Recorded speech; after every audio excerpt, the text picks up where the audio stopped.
আমার মা যখন ৮ বছর তখন তার দাদি দাদা দুইজনই ছিল। একদিন ভোর রাতে আম্মুর দাদা বের হয় ওয়াশরুমের উদ্দেশ্যে। গ্রামে ওয়াশরুমগুলো বেশিরভাগই দূরে দূরে হয়। ঠিক আম্মুর দাদা যেই ওয়াশরুমে যাচ্ছিল তার পাশেই ছিল একটা পুকুর। গ্রীষ্মকাল হওয়ার কারণে পুকুরের জল শুকিয়ে গিয়েছিল, তার কারণে পুকুরটি কাদা কাদা হয়েছিল।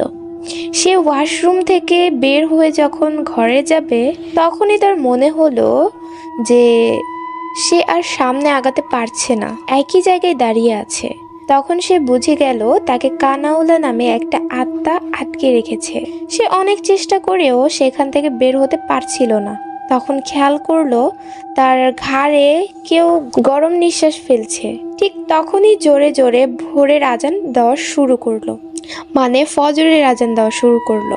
সেই সুযোগে দাদাও খুব জোরে জোরে সেই আজানের সাথে সাথে আজান দিতে থাকে। কিছুক্ষণ পর সে খেয়াল করলো তার ঘাড়ে আর সেই গরমের নিঃশ্বাসটা পড়ছে না।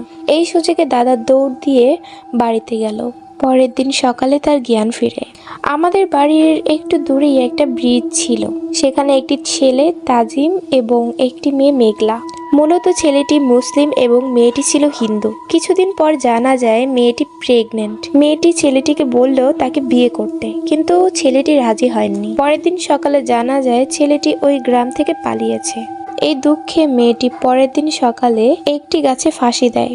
এরপর থেকে ওই গাছের নিচে যে যায় তাকেই নাকি সে আত্মাটা ভয় দেখায়, ভর করে। তো যাই হোক, একদিন আমার দাদা ওই রাস্তা দিয়ে যাচ্ছিল। সে একটু পরপরই সেই আত্মাটাকে দেখতে পাচ্ছিল, মানে সেই আত্মাটা তাকে ভয় দেখাচ্ছিল, কিন্তু সে ভয় পাচ্ছিল না। সে সাহস করে হেঁটেই চলছিল।